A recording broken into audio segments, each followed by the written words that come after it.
السلام علیکم ورحمۃ اللہ وبرکاتہ۔ محترم ناظرین کرام،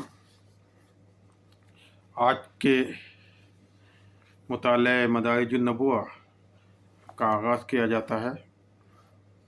اس سے پہلے ایک معروضہ پیش خدمت ہے، وہ یہ کہ ہم نے ایز پر اسکیجول کل یعنی جمعرات کو نشست ہماری جو 15ویں نشست تھی، جمعرات کو ہونی تھی، اور ہم نے جو کل ریکارڈ بھی کی تھی ہم نے، لیکن یہاں پر ہمارے ہاں کچھ انٹرنیٹ کا مسئلہ تھا تو وہ صحیح ہوا نہیں، تو اس کو ہم آج پھر دوبارہ ریکارڈ کر رہے ہیں آپ ناظرین کے استفادے کے لیے۔ وہ صحیح سے سیو نہیں ہو سکی تھی وہ فائل، تو وہ ہم ناظرین کے استفادے کے لیے دوبارہ ریکارڈ کر رہے ہیں۔ اعوذ باللہ من الشیطان الرجیم، بسم اللہ الرحمن الرحیم، الحمد للہ رب العالمین، والصلاة والسلام علی اشرف الانبیاء والمرسلین، اللہم صلی علی سیدنا محمد وعلی آلہ وصحبہ افضل صلواتک وعدد معلوماتک وبارک وسلم۔ رب اشرح لی صدری ویسر لی امری واحلل عقدۃ من لسانی یفقہوا قولی۔ ناظرین محترم، آج 2 تاریخ ہے جنوری 2024 کی، اور جمادی الثانی کی آج 19 تاریخ ہے۔ جمادی الثانی کی 19 تاریخ ہے۔ ہماری 15ویں نشست جو کل ہونی تھی وہ آج ہو رہی ہے۔ اس سلسلے میں ایک اور بات عرض یہ ہے کہ آپ ناظرین سے گزارش ہے، ناظرین و سامعین، کہ یہ جو سیرت نبی صلی اللہ علیہ وآلہ وسلم کی جو تالیف ہے حضرت شیخ عبدالحق محدث دہلوی رحمۃ اللہ علیہ کی، باعث میں مدارج النبوہ، اس میں ظاہر ہے کہ یہ ترجمہ بہت پہلے کا ہے اور وہی چلتا چلا آ رہا ہے، تو بہت سے الفاظ ادق ہیں، ادق مطلب ہے کہ مشکل الفاظ ہیں۔ ہم کوشش کرتے ہیں اپنے سنانے کے درمیان، اپنے مطالعے کے درمیان، کہ اکثر و بیشتر الفاظ کو سہل معنی بھی بتاتے جائیں، لیکن اس کے باوجود بھی کچھ رہ جاتے ہیں۔ تو ہماری خواہش ہے، گزارش ہے کہ ایسے کوئی لفظ، کوئی بعض الفاظ اگر آپ کو وہ سمجھ نہیں آ رہے ہیں، آپ چاہتے ہیں کہ ان کی مزید وضاحت ہو، تو یا پھر اس ویڈیو کے کامنٹ میں لکھ دیں، یا نہیں ہمارے واٹس ایپ پہ جو ہے نا واٹس ایپ کر دیں، تو ہم آئندہ کی نشست میں ان مشکل الفاظ کے معنی بتا دیا کریں گے۔ اس سے خود ہمارے علم میں بھی اضافے کا باعث ہوگا۔ چنانچہ گزشتہ ایک لفظ آیا تھا ربیبہ۔ ربیب کہتے ہیں سوتیلا بیٹا، یعنی اپنی بیوی کا بیٹا جو دوسرے شوہر سے، وہ ربیب کہلاتا ہے۔ بہرحال، تو آج کا مطالعہ شروع کرتے ہیں۔ یہ سلسلہ چل رہا ہے، سرکار کے جود و سخا کی بات آج ہوگی، سرکار کے خلق کی بات، اسی کے سلسلے میں جود و سخا بھی ہے۔ آج جود و سخا کا ذکر ہوگا انشاءاللہ، جو جیسا کہ ہم نے کہا تھا کہ یہ ہم نے کل ریکارڈ کیا تھا لیکن ریکارڈ صحیح نہیں ہو پایا تھا، تو اس لیے اس کو دوبارہ کرتے ہیں۔ جود و سخاوت، جود و سخا لغت میں ایک ہی معنی رکھتے ہیں۔ قاموس میں ہے جود سخا ہے اور سخا جود ہے۔ صراح میں جود و سخا کے معنی جوامع دی کے بیان ہوئے ہیں۔ منقول ہے کہ سخاوت صفت عزیزیہ یعنی بالطبع خوبی ہے۔ بالطبع، اس کی غلطی ہے یہاں پر، بالطبع اس کو تشریح کر دیتا ہوں، معذرت خواہی۔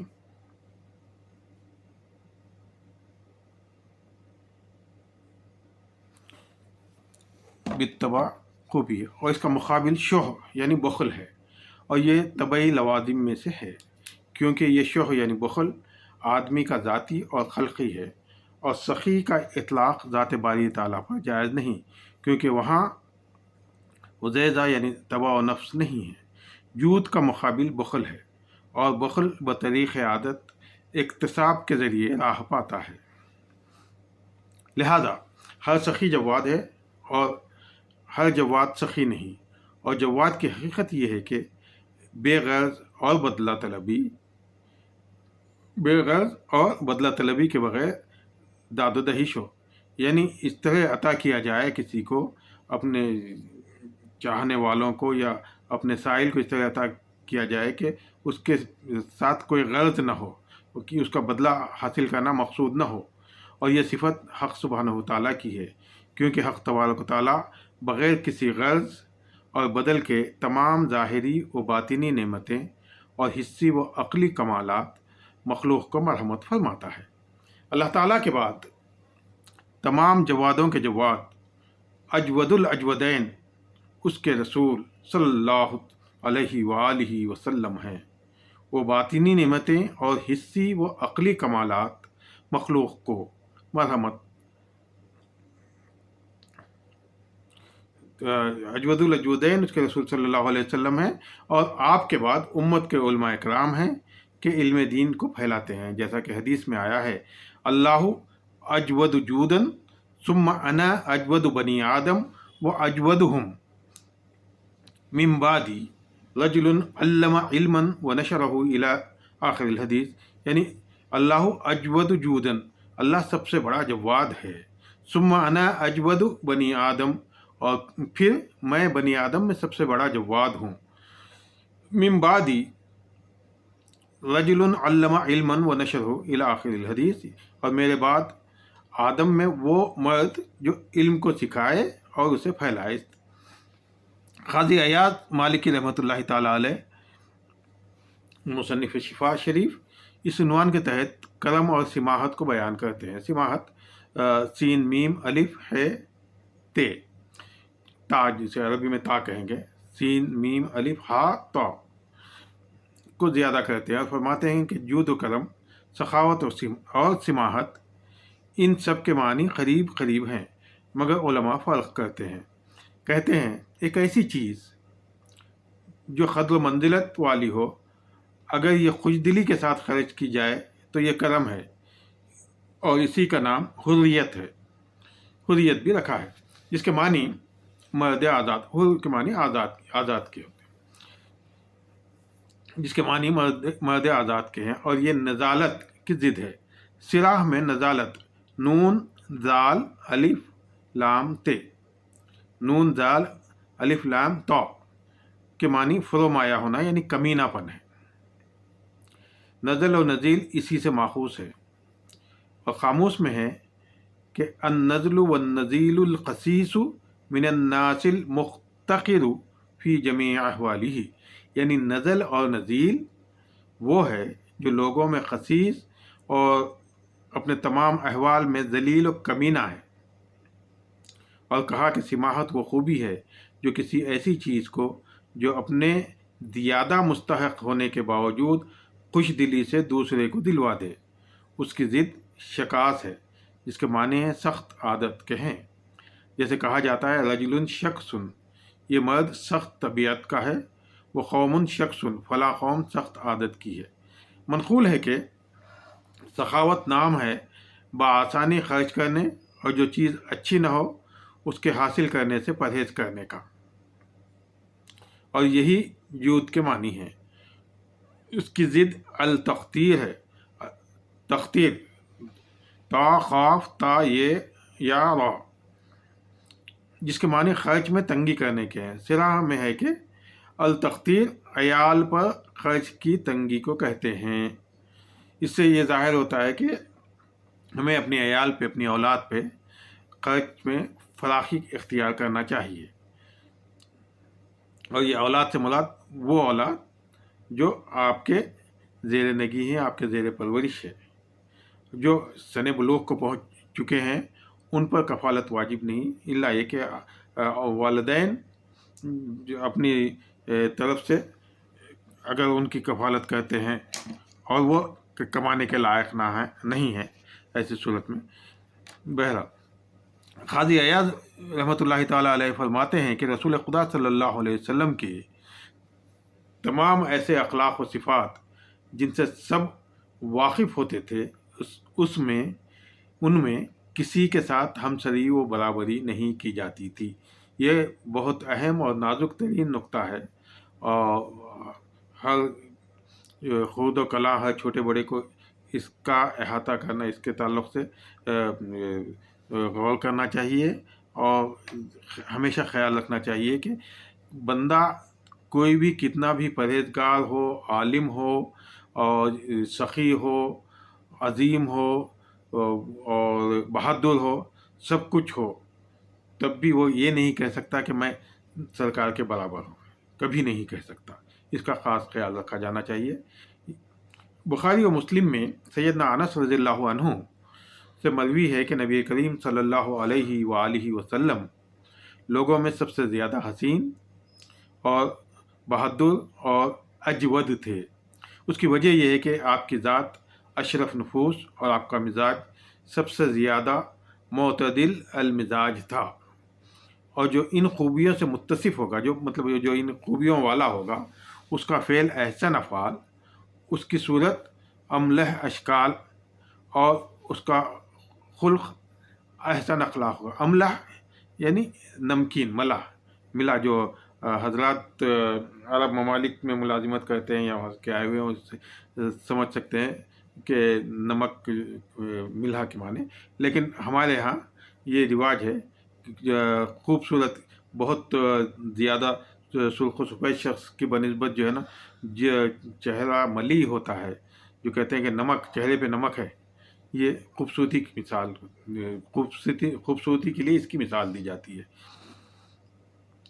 حضور اکرم صلی اللہ علیہ وسلم جملہ جسمانی و روحانی کمالات کے جامع اور خوبصورتی و خوبصورتی پر حاوی تھے، اور سب سے زیادہ کریم، سب سے بڑھ کر سخی، اور سب سے بڑھ کر جود والے تھے صلی اللہ علیہ وآلہ وسلم۔ اور احادیث صحیحہ میں مروی ہے کہ رسول اللہ صلی اللہ علیہ وسلم سے کبھی کوئی ایسا سوال نہ کیا گیا اور نہ کوئی چیز ایسی مانگی گئی جس کے جواب میں حضور صلی اللہ علیہ وسلم نے لا یعنی نہیں فرمایا ہو۔ لا یہ عربی کا لفظ ہے، لا کے معنی نہیں کے ہوتے ہیں۔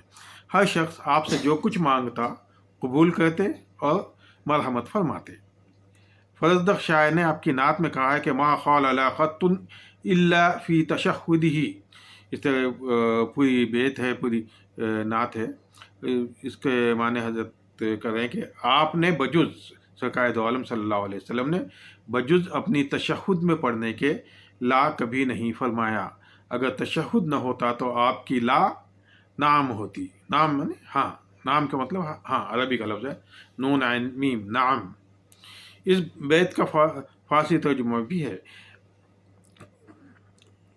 بہرحال فارسی سے اعراض کرتے ہیں، فارسی ترک کر کے نکل جاتے ہیں۔ اگر حضور صلی اللہ علیہ وآلہ وسلم کے پاس سائل کے سوال کے موقع پر بالفرض یہاں پہ تھوڑا سا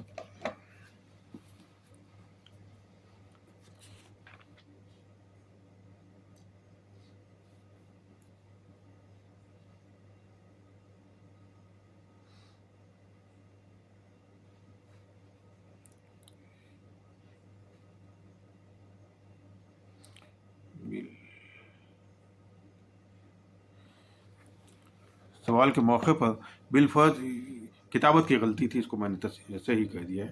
بالفرض کوئی چیز نہ ہوتی تو توقف فرماتے اور اچھی باتوں کے ساتھ سائل کی دل جوئی فرماتے اور معذرت چاہتے، لیکن صراحت کے ساتھ یہ نہ فرماتے کہ میں نہیں دے سکتا۔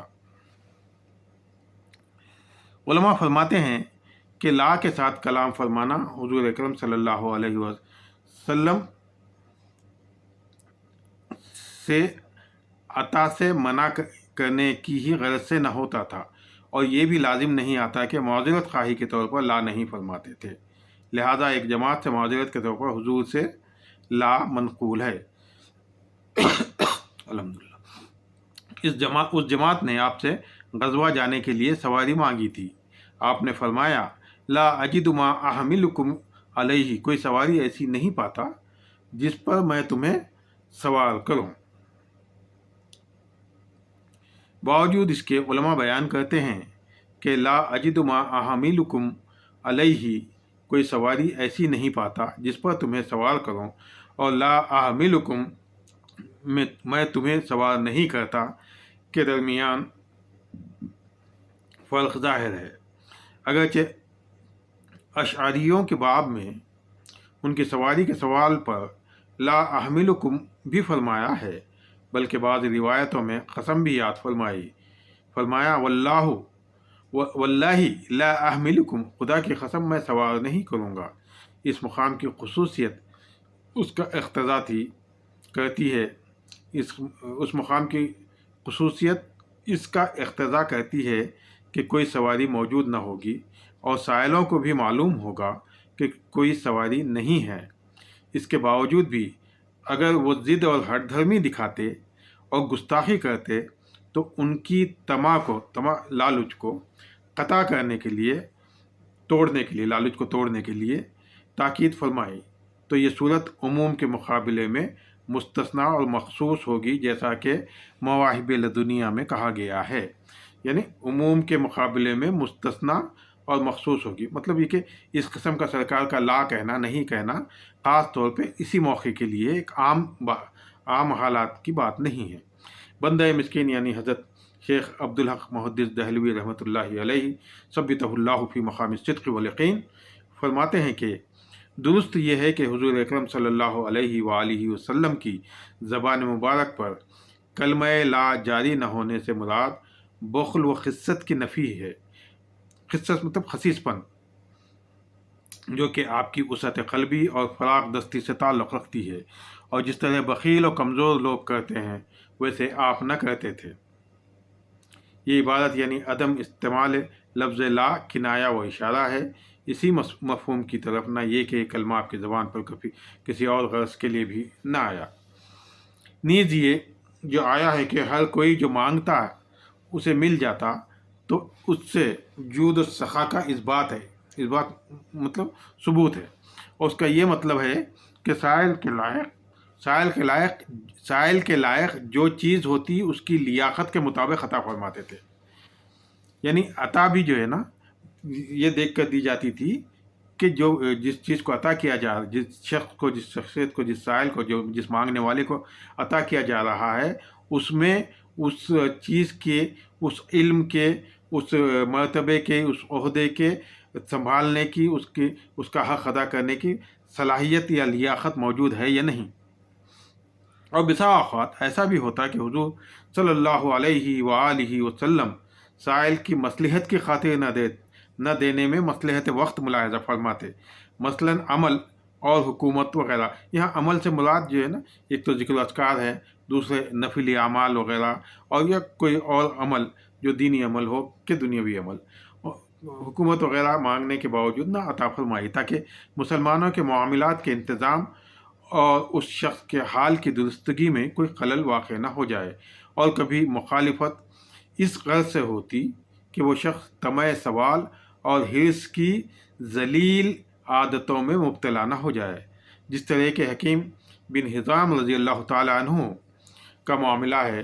باوجود یہ کہ وہ مقبول بارگاہ اور ام المومنین حضرت سیدتنا خدیجۃ الکبریٰ رضی اللہ تعالیٰ عنہا کی بہن کے صاحبزادے تھے، انہوں نے کوئی چیز مانگی، حضور صلی اللہ علیہ وسلم نے عطا نہ فرمائی اور فرمایا میں خود بھی دے سکتا ہوں، لیکن ایک قسم کی کدورت اور کراہیت اس کے ہمراہ ہوگی، اور انہیں نصیحت فرمائی کہ جہاں تک ہو سکے کسی شخص سے سوال نہ کرنا۔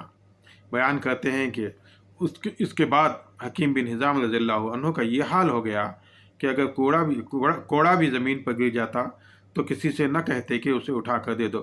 کوڑا یہ کاف واو رے الف، کوڑا مطلب وہ چابک جس سے گھوڑے کو ہانکتے ہیں، کوڑا ہے، اگر یہی لفظ ہے کاف واو رے الف، اگر کوڑا پڑھیں گے تو وہ کوڑا کرکٹ اور کچرے کے معنی میں آتا ہے، اس کا خیال رہے۔ کوڑا اگر کہیں گے تو وہ چابک ہوتا ہے جس سے گھوڑے کو ہانکا جاتا ہے، اور کوڑا جو ہے کچرے کو کہتے ہیں۔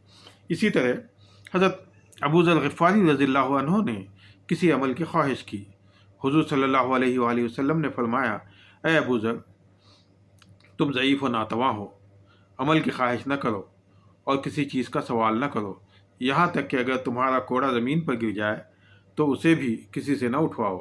حضرت ابو ذر رضی اللہ تعالیٰ عنہ اکابر صحابہ اور ان میں بہت بڑے زاہد تھے، اور ان کا مذہب یہ تھا کہ مال جمع کرنا اور ذخیرہ اندوزی کرنا حرام ہے، اگرچہ ادائے زکوٰۃ کے بعد ہی کیوں نہ ہو۔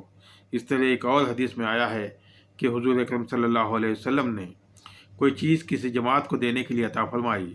حضرت عمر بن خطاب رضی اللہ تعالیٰ عنہ نے ایک ایسے شخص کے بارے میں سفارش کی جس کے حال اور اس کے مستحق ہونے کو جانتے تھے۔ کہا ہوا مومن فیما عالم یا رسول اللہ، اے اللہ کے رسول، اس کو اپنے علم کے مطابق مومن جانتا ہوں۔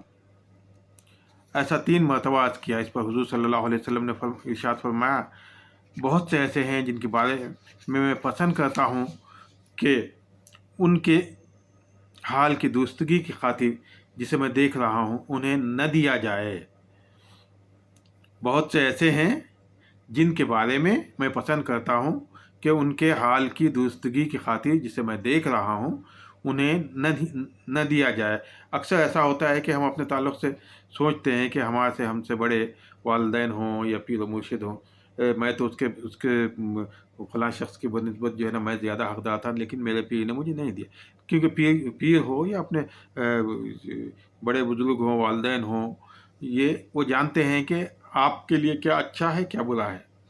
اور یہ کہ بعض وقت مثال کے طور پر آج کے دور کے حساب سے مال کو ہی لیا جائے تو ان کو اندازہ ہوتا ہے کہ مال ایک کون شخص کہاں خرچ کر سکتا ہے اور کس طرح سے اس کے صحیح طریقے سے اس مال کو استعمال میں لا سکتا ہے، تو اسی حساب سے ہوتا ہے۔ یہ اور بات ہے کہ ذاتی محبت وغیرہ کی صورت میں اور بات پیدا ہوتی ہے، لیکن اس بات کا خیال رکھا جائے گا۔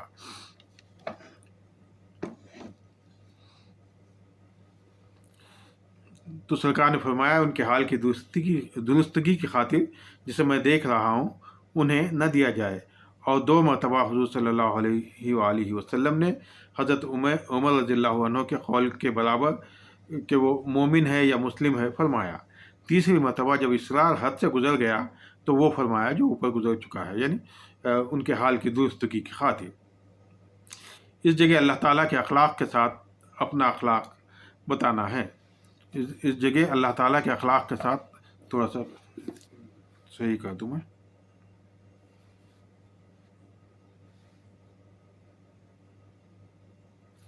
اللہ تعالیٰ کے اخلاق کے ساتھ اپنا اخلاق بتانا ہے، کیونکہ اللہ تعالیٰ کسی بندے کو جب دوست رکھتا ہے تو اسے دنیاوی آسائش سے محروم رکھتا ہے۔ اس نوٹ فرما لیں کہ اللہ تعالیٰ کسی بندے کو جب دوست رکھتا ہے تو اسے دنیاوی آسائش سے محروم رکھتا ہے، اور جس کو خدا دوست نہیں رکھتا اسے خوب دیتا ہے۔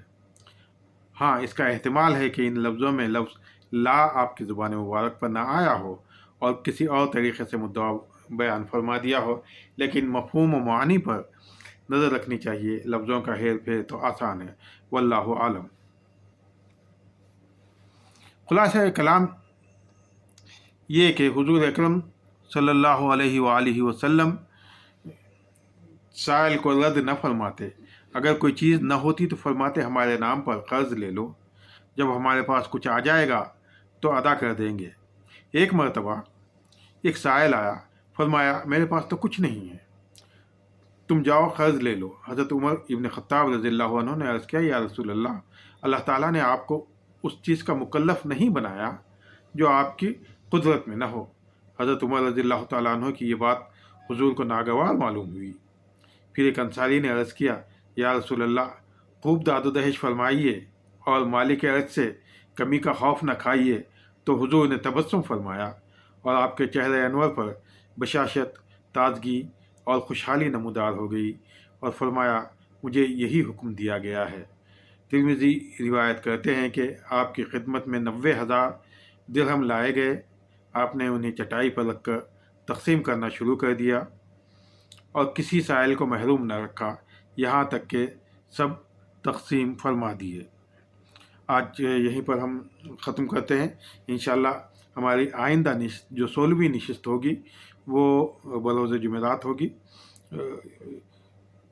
انشاءاللہ اللہ تعالیٰ سے دعا کرتے ہیں کہ اس سلسلے کو جاری و ساری رکھے۔ الحمدللہ رب العالمین والصلاة والسلام علی اشرف الانبیاء والمرسلین، اللہم صلی علی سیدنا محمد وعلی آلہ وصحبہ افضل صلواتک وعدد معلوماتک وبارک وسلم۔ ربنا آتینا فی الدنیا حسنۃ وفی الآخرۃ حسنۃ وقنا عذاب النار۔ اللہم انک عفو تحب العفو فاعف عنا یا کریم۔ یا ربی بالمصطفیٰ بلغ مقاصدنا واغفر لنا ما مضى یا واسع الکرم۔ ربنا هب لنا من ازواجنا وذرياتنا قرة اعین وجعلنا للمتقین اماما۔ اللہم یسر امورنا، اللہم وسع ارزاقنا، اللہم قضا دیوننا، اللہم انصر من نصر دین محمد صلی اللہ علیہ وسلم واخذل من خذل دین محمد صلی اللہ علیہ وسلم۔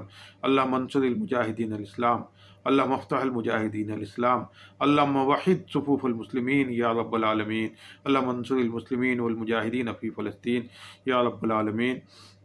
خدایا بحق بنی فاطمہ کہ بالقول ایما کنی خاتمہ، اگر دعوت مدد کنی والقبول، منو دست و دامان آل رسول، استفیل خواجگان نقش بند، کار دنیا عاقبت محمود باد۔